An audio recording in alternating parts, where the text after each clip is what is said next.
大家好，我是艾生，聊了2期窗口期被骂惨了。其实对于台海冲突来说呀，我们说来说去，始终是逃不开这个非常特殊的年份2027年。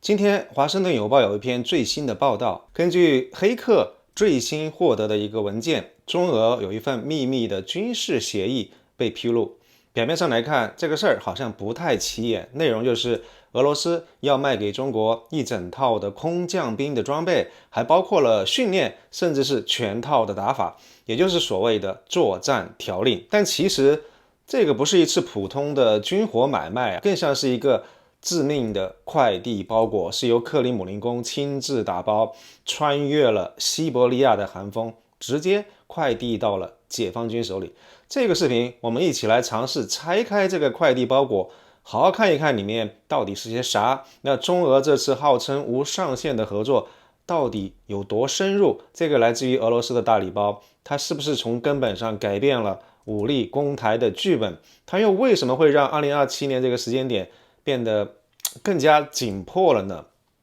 其实我们都知道，从2022年开始啊，中俄就说是无上限的合作伙伴。说实话，很长一段时间，外界大部分人都觉得这个不就是一种政治的姿态嘛，一种对外界的表态，哥俩好嘛，一起对抗西方。大多数情况底下，这种合作可能是停留在口头上，但是我们今天聊的这样一份空降军的合作协议，让这个关系一下子就变味了。它不再是那些传统的比较停留在表面的那些外交辞令，也不像是以往只是象征性的搞一搞联合军事演习，而是进入到了一个非常关键的领域，叫做能力转移。什么叫能力转移呢？就是说我不单只是卖给你几件武器，而是把怎么样使用这些武器，怎么样打仗这一套核心的资产，这样一套看家的本领都一并打包卖给你，而且还包教包会。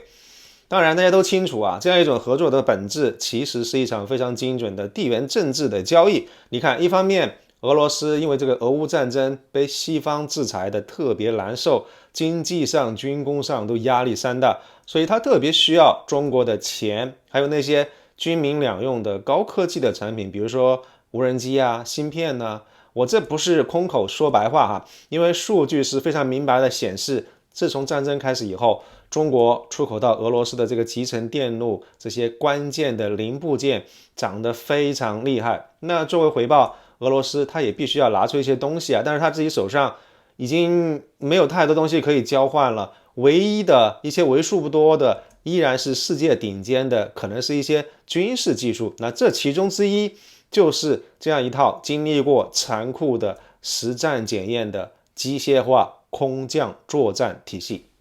我知道可能有些人看到这个地方会在心里犯嘀咕，艾森你别开玩笑了，俄罗斯空降兵在乌克兰打成这个熊样，还谈什么顶尖呢？问这个问题的人，您可能问到点子上了，这个问题非常的关键，但是您先别着急，我们把这个悬念留到最后，保证会给您做一个深入的分析。所以我们可以看到，本质上中俄这个协议它不是一个平等的交换。为什么这么说呢？因为解放军这几年发展的实在是太快了，飞机啊、军舰这些能够找俄罗斯帮忙的地方其实已经越来越少了。而且更准确的来说，俄罗斯现在扮演的角色像是一个能力的赋能者，他也就是用自己已经压箱底的那些宝贝全部都掏出来，帮助解放军补上他们最要命的那些短板。那么这个大礼包到底包括一些什么内容呢？我跟您简单说一说，它的这个价值远远不只是几辆空降兵的战车，而是一套三位一体的非常完整的作战体系的移植。首先，当然最明显的是硬件部分啊，也就是那些看得见摸得着的装备。协议里面说，他要给解放军一整个空降营的全套装备，这里面包括了比如说BMD-4M 空降车、章鱼反坦克炮，还有贝壳装甲车等等。那这个组合到底有多厉害？我们稍等一会儿会详细说。其次呢是软件的部分，那这个不是讲的是电脑软件，指的是一整套的自动化的指挥系统。在现代战争当中，这个东西是空降部队的大脑和神经，所以价值也非常高。而最后呢，最关键的是培训。俄罗斯的王牌空降兵，也就是 VDV， 他们会手把手的把他们的机械化空降突击的整个的精髓，全部都教会一整个的中国的空降营。我们可以想象一下，把一个成建制的作战单位，从装备到指挥系统，再到战术的思想，进行这么一个整体打包的迁徙，这背后透露出的意图就非常不简单了。这说明解放军想干嘛呢？他们不只是想买几件新的武器装备，而是想在军队内部快速复制出一个样板营。而这个样板营呢，就会像一粒种子一样，一旦这个种子单位他们完全掌握了俄罗斯的 VDV 的这样一套打法，当他们毕业了以后，他们的经验、战术跟训练的方法就可以在整个解放军的空降兵里面迅速的推广开来。说的更具体一点，我们讲的是王牌军第15军，或者是现在叫做空降军，他们的总兵力估计是在3到4万人之间，是中国唯一的一个整建制的空降战略力量。那么接下来我们深入到技术的层面，看一看这一套所谓的空中铁拳它到底有多厉害。要理解这件事情的影响到底有多大，我们必须得知道俄罗斯这套装备组合它不是随便拼凑出来的，而是俄罗斯 VDV 整个作战思想的核心。首先我们看这个 BMD-4M， 我们可以把它想象成是一辆会飞的步兵战车，它上面的武器非常厉害，远的能够发射导弹打坦克，近的话它能够用机关炮撕碎装甲车，甚至还能够打直升机。但是它最可怕的一点叫做人车一体的空投，什么意思呢？就是士兵可以直接坐在战车里面，连人带车从10000米高空直接用降落伞给扔下来。这意味着什么？车子只要一落地，马上就能够投入战斗。那这个速度在突袭作战里面是非常要命的优势。那接下来是这一套组合拳里面的重拳，也就是章鱼自行反坦克炮。那如果说我们刚才提到的那个 BMD-4M 是保镖，那么章鱼它就是刺客，它能够让空降兵第一次有了能够跟对方的主战坦克正面硬刚的资本。那它的那一门炮跟俄罗斯的 T90 主战坦克的炮是同一个级别的，这个威力可想而知。它的存在呢，就是为了解决空降兵历史上最大的一个噩梦，就是我好不容易空降下来占领了一个地方，结果对方的坦克集群反扑过来，这个时候我拿什么来挡呢？所以章鱼就是干这个的，就是这个解决方案。最后还有负责后勤保障的贝壳装甲运输车和一套非常先进的闪降系统。那这个闪降系统很有可能是用了类似于滑翔翼的技术，也就是说装空降兵的运输机，他们可以在离目标区域很远非常安全的地方就把这些装备扔下来，然后这些装备能够自己在空中滑翔个几十公里，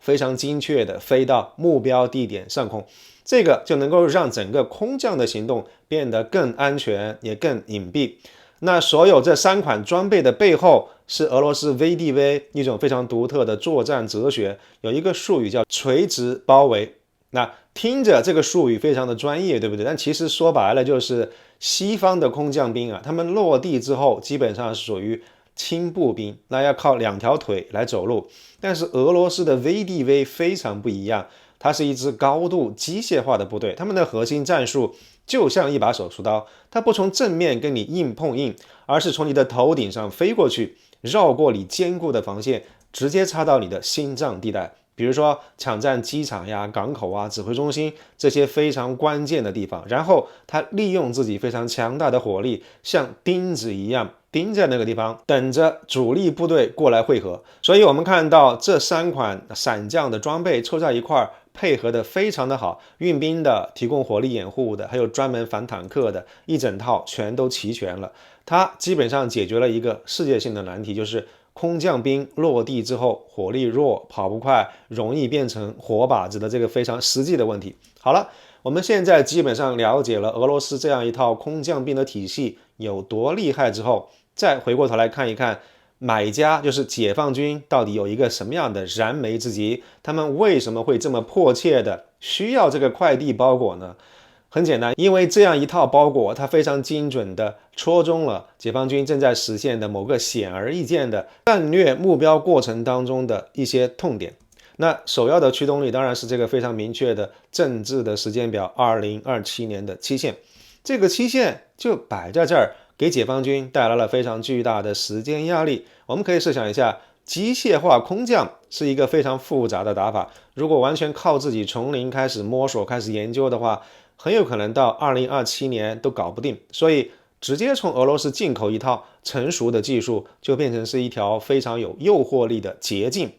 但是这个地方呢，事情开始变得有意思了。那如果说中俄协议是拼图当中的一块的话，那么在几周前的这个93大阅兵，我们看到了这个拼图的另外一块，也是更有意思的一块。这次93阅兵让我们得以一窥解放军解决这个燃眉之急的完整的策略，我称之为双轨并进。那第一条轨道当然是外部输血，我们刚才一直在聊的是从俄罗斯进口一个完整的被实战证明过的俄式的作战包，目的是快速获得软件系统，也就是 VDV 的作战思想、指挥的经验跟训练的体系。而第二条轨道是内部造血，在本次93大阅兵当中，解放军的空降兵他们展示了一整套全新的，完全是由中国自己研发的国产空降装备体系。这个已经不是简单的几件新式武器，而是一个空降合成战斗群的完整的成体系的解决方案。我们可以快速看一下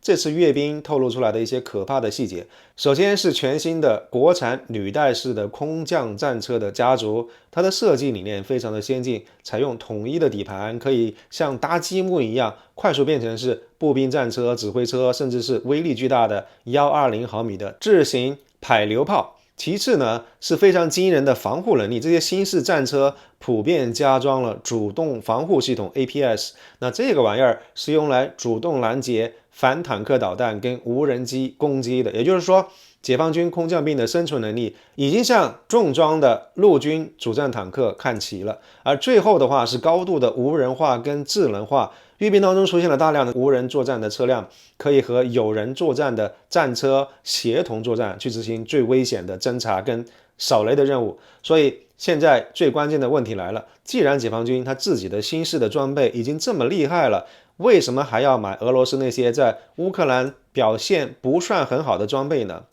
这个就是整个策略当中最核心的部分。他们买的不是俄罗斯的装备本身，而是 VDV 几十年来用鲜血换来的作战经验、指挥官的临场决断能力，以及在高强度对抗下的战术条令。所有这些无形的软件是你在实验室里面研发不出来的。当然，俄罗斯在用的这些装备也会被解放军来研究，然后融合到自己的空降兵的新式装备当中去。所以整体上来看呢，解放军的算盘就是用俄罗斯的软件，也就是实战的经验，以及俄罗斯现有的这些装备体系，也就是硬件，在驱动自己最先进的国产的硬件，也就是新式的装备。所以这个从俄罗斯引进的正在受训的空降营就成了软件工程师跟种子教官，他们负责把 VDV 的作战思想汉化，然后编写成一套最适合解放军新式装备的用户手册跟训练大纲。一旦这样一套体系成熟，就可以在我们之前提到的那个3万多人的空降军里面快速复制，这样一下子就能够把解放军需要自己探索几十年的痛苦的过程给跳过去。这个不再只是简单的嫁接，而是杂交育种。他们正在创造一个结合了俄式的实战经验跟中国顶尖技术跟装备的新式的物种。其次呢，这样一套俄式装备跟打法也精准地解决了困扰解放军空降兵几个核心难题，尤其是那些硬件易得、软件难求的深层次的问题。我们必须要明白，有了先进的国产装备，不等于立刻就拥有了强大的战斗力。93大阅兵上面那些闪闪发亮的钢铁巨兽怎么样用，战术怎么样打，指挥员怎么样决策，这些才是决胜的关键。而这个恰恰也是解放军最欠缺的，也是本次中俄合作要解决的核心的痛点。第一个是如何驾驭空中重装集团的难题。在阅兵式上，我们看到了有国产的这个新式空降战车跟火炮，解决的是有没有的问题，但是如何将这些重型的装备整合成一个高效运转、能在敌后独立作战的合成营，如何组织空投啊、集结啊、突击啊、防御，这是一套非常复杂的操作手册。解放军的实战经验非常有限，但是俄罗斯 VDV 他们玩这个已经玩了几十年了。第二是如何实现真正的联合作战的难题，因为空降作战是联合作战的极致体现，它需要空军、陆军、战略支援部队等等天衣无缝的配合。理论上，解放军的体系也是非常完美，但是实际的操作当中，在实战当中，不同的军种之间的协调的效率啊，数据链的兼容性，在实战压力下能否顺畅的运作，其实是个未知数。那直接引进俄军 VDV 这样一套经过战火检验的营级作战单元，可以作为一个标准插件，快速嵌入解放军的联合作战的大体系，大大减少内部磨合的时间成本。第三个也是最根本的，是可以解决指挥员5个不会的难题啊。解放军内部其实曾经公开承认过，有部分的指挥员在临场判断、理解上级的意图、下决心、部署兵力、处理突发状况等等方面存在能力不足的问题，这个是长期缺乏实战导致的一个和平病。那怎么办呢？最好的老师就是打过实战的这些老兵，所以让 VDV 的军官手把手的把他们在乌克兰战场上用鲜血跟生命换来的宝贵的经验教训，直接灌输给解放军的基层指挥官，这个是任何国内的实战演习都没办法代替的。解放军的高层其实非常清楚，先进的硬件可以在几年之内就打造出来，但是一支部队的作战思想跟指挥官的战场直觉没有办法速成，因此直接进口一个完整的被实战证明过的俄式作战包，就成了确保解放军这样一支全新重装空降部队能在2027年以前形成可用、可靠战斗力的关键一步。好了，那既然是为攻台做准备的，我们就要把目光投向台湾的这个实际的情况来看一看。我们都知道，台湾的这个地理跟防御的战略啊，让传统的2栖登陆作战变得非常像是军事上的一场噩梦。但正是因为从正面强攻的风险太大，耗时太长，非常容易搞成消耗战跟持久战，所以能够飞越天险的垂直空降作战，对于解放军的这个高层来说，就充满了无法抗拒的诱惑。那如果一次机械化的空降突击成功了，那它的目标就不再是跟台军主力在海滩上硬碰硬，而是直接打击台湾防御体系当中那些决定战争命脉的关键节点。首要的目标就是类似于桃园国际机场这些大型的机场，我们可以想象一下，一旦拿下这些枢纽机场，完整的跑道跟设施立刻就变成了空中桥头堡。到那个时候，运20大型运输机可以源源不断的把重装部队跟物资直接空运到台湾岛内，完全绕开那些危险的死亡的沙滩。其次是关键的基础设施跟指挥中心，比如说发电厂啊、通信枢纽，还有衡山指挥所。一次精准的空降，如果能够打掉这些地方，就可能在战争一开始就让台湾的指挥系统陷入瘫痪。而最后还有一个非常有意思的目标，就是新竹科学园，也就是台湾的龟顿。解放军的目标是完整的夺取，而不是摧毁。那空降突袭就成了极少数可以完整夺取龟顿的、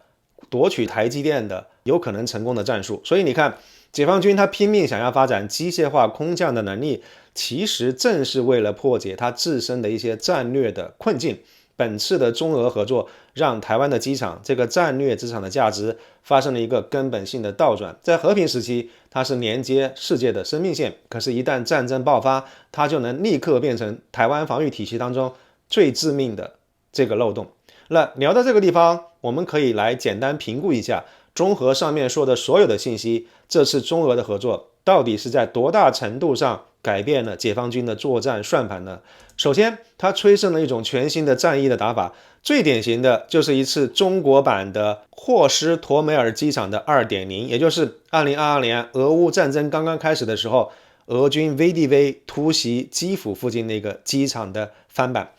这次突袭虽然最后失败了，但是给解放军提供了太多宝贵的经验教训。解放军肯定会仔仔细细的来研究俄军当初为什么会失败，比如说火力不够啊，顶不住乌军的反击啊。你看这次引进的章鱼反坦克炮，不就正好补上了这个缺陷吗？其次的话，这样一套新的能力，让两种风险极高但是回报也极大的作战方案变得有可能的。第一个是斩首行动，那直接突袭台北的政治军事的中心；另外一个就是战略瘫痪，迅速控制台湾的能源通信枢纽，从精神上瓦解掉台军的抵抗意志。其实这些东西我在之前那一期再论窗口期的视频当中都完整的论述过。好了，那么回到我们最初的核心问题，中俄秘密协议这件事情是不是真的让时间变得更紧迫了？答案非常肯定，是的。理由非常简单，这样一份协议是给解放军在台海冲突当中解决一个重大的战役难题提供了一条捷径，它让短平快的速胜模式在解放军的规划者的脑子当中变得更加有可能了。我们可以想象一下，一个看起来能够速战速决的方案，比起一场代价高昂的消耗战，诱惑力是不是大得多得多？那这样一种诱惑力会直接降低发动冲突的门槛。当然了，我们也要看到它的局限性，因为要形成真正的战斗力，不是说今天拿到装备，明天就能够打仗的。我自己初步的估计，解放军的空降兵已经接受俄罗斯的训练，大概有9个月的时间了。这样一支部队，最早要到2026年的中后期才可能真正派上用场。但是本次合作的根本影响在于它改变了冲突双方的风险计算。对于北京来说，多了一个看起来更可行的空降兵的选项，他会觉得武力统一的这个成本跟风险似乎降低了。而对于台北来说，威胁它不再仅仅只是那10几片海滩了，现在内陆的每一个关键的节点都必须要严防死守，它的防御压力从一条线变成了是一个360度的立体防御，这是一个巨大的挑战。我们都知道空降方案的这个成功条件非常苛刻，也非常残酷，非常脆弱，但是只要一旦成功，这个回报也极其的巨大，很有可能在几个小时之内就决定台海冲突的胜负。这个就是我反反复复强调的速战速决。考虑到2027年这个时间表，这样一种高风险高回报的模式对于解放军来说是没办法抗拒的诱惑。好了，现在到了我们之前留的那个悬念，就是解放军版的 VDV 会在台湾重蹈覆辙吗？一谈到霍斯托梅尔机场，很多朋友就会问到，被誉为俄军王牌的 VDV 在战争初期几乎全军覆没，那么解放军的空降兵向 VDV 学习，他们能成功吗？我想这是一个很自然而然会问到的问题。要回答这个问题呢，我们就要像法医一样，先解剖一下 VDV 当初到底是怎么样失败的。我想他们的惨败不只是一个原因，而是一连串的系统性的问题导致的。而最关键的是情报，美国跟北约几乎是把俄军的整个计划实时的告诉了乌克兰。那 VDV 的飞机什么时候起飞，走哪条路线，目标是在哪里，乌克兰这边其实是一清二楚。我们可以想象一下，一场本来是出其不意的突袭，被美国硬生生的变成的是单向透明的现场直播，硬生生的变成的是一场乌克兰有准备的伏击战。那这个还怎么打？当然了，我想俄军它本身的问题也非常大。战略上的话，克里姆林宫他误判以为乌军不堪一击，结果呢，把一场高强度的战争搞成了是警察行动。在战术上，因为空军没有掌握制空权，俄军的这个地面部队也跟不上，所以导致空降下去的 VDV 变成了是一支孤军，后勤更是彻底的瘫痪。所以总结一下，从个体跟小分队的层面来看， VDV 他们的士兵依然展现出了顽强的战斗意志跟非常高的战术素养，他们在孤立无援的情况底下依然坚持战斗了数周，给乌军造成了巨大的麻烦。他们依然是俄罗斯武装力量当中战斗力最强的部队之一。我想 VDV 的失败更多是在战略层面，是俄军整套军事思想跟作战体系的失败，是俄罗斯高层战略自负跟军队系统性腐朽的集中体现。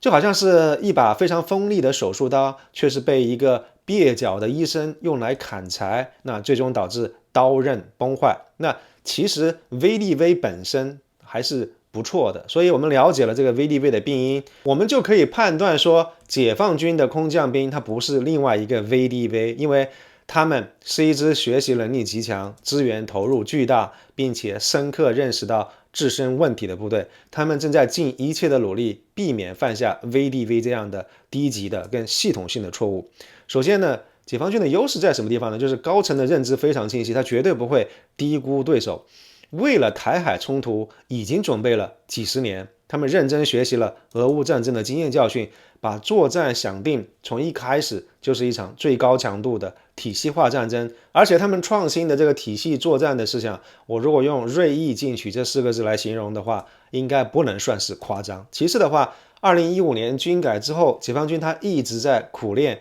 体系化的联合作战。理论上来说，空降的行动会得到火箭军的导弹洗地，空军的空中优势，海军的海上封锁跟战略支援部队的电磁压制等等全方位的支持，所以这一点其实也不需要担心。最后的话呢，其实解放军的装备对比俄罗斯来说是更加现代化，运20的运力啊，新式轻型坦克的火力以及信息化指挥系统已经全面超越了 VDV。我想15军他们不会重蹈覆辙，但是另外一方面，他们要面对的挑战比起 VDV 当年在乌克兰要严峻得多，所以解放军的核心的风险也是同样致命的。首先第一个就是地理障碍的难度实在是太大了，因为这个对于解放军来说是最大的挑战。VDV 它是从俄罗斯的陆地边境起飞，在乌克兰降落，而解放军需要跨越100多公里的台湾海峡，这样一条补给线极其的脆弱。第二就是情报环境的挑战，因为台湾海峡是全世界情报监视最密集的地方，解放军能不能够在冲突最关键的头1个小时内，尽最大的努力争夺局部的暂时的信息优势，让对手变成是一个高度近视加闪光的混乱决策者，从而为自己的空降突袭创造一个极其短暂但是可能非常致命的机会窗口。这里是一个巨大的挑战，但是解放军它不再是20年前那个单向透明的部队了，反卫星啊、电子战、火箭军的战略压制跟网络与太空战的一体化，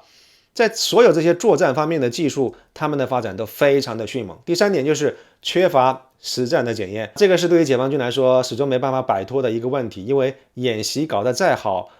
这个跟实战的残酷的战争的环境终究还是两回事。所以结论是什么呢？我想 VDV 的失败有点像是一个优等生考砸了，而解放军空降兵未来要面对的是一场地狱级别难度的考试。那现在有了俄罗斯给的全套真题，解放军想在实际的考试当中考得高分，还是需要看兄弟部队的配合跟整个战争体系的临场发挥。而我们从印巴空战、93大阅兵跟福建舰电磁弹射3款舰载机，从所有最近发生的这些事件当中，很大程度上已经能够找到部分答案了。好了，我们来做一个最后的总结。中俄在空降领域的这样一次深度的合作，它的战略影响已经扩散到了整个印太地区，美国呀、日本呀、菲律宾都在紧急的调整部署，一场围绕台海的战略博弈正在以前所未有的速度升级。那么本次的合作到底有没有提升攻台的时间紧迫性呢？我想是的，它显著提升了，因为从军事上来说，它让解放军在2027年以前拥有一支能够执行一击致命的空降兵的力量，从不可能变成了可能。从防御上来讲的话，它迫使台湾必须紧急加强全岛所有关键设施的防御。对于台湾来说，这个时间的窗口也在迅速的关闭。而最后的话呢，它开启了一场战略的赛跑，这是一场关于能力生成跟反制发展的赛跑。到底是解放军先熟练掌握了这样一套打法，还是台湾跟他的盟友先建立起有效的反制措施呢？我想中俄在空降兵领域的合作已经从根本上改变了台海威慑的逻辑。过去大家觉得只要能够让北京相信2栖登陆这样的伤亡大到完全没办法接受，就基本上 OK 了。但是现在情况完全不同了，本次的合作是中俄战略协作深化的一个危险信号，它将俄罗斯的这个实战经验与中国的恐怖的制造业跟工业的实力相结合，共同挑战现有的区域的安全架构。这个是一个非常危险的信号，对于台湾跟它的国际伙伴来说，警钟已经敲响了，因为在这样一场新的博弈当中，时间已经变成了最宝贵的战略资源。好了，今天的节目到这个地方。如果您喜欢这个视频，请记得点赞分享，也欢迎您订阅我的频道，加入我的会员。感谢您的收听，我是艾森，我们下期节目再见，谢谢。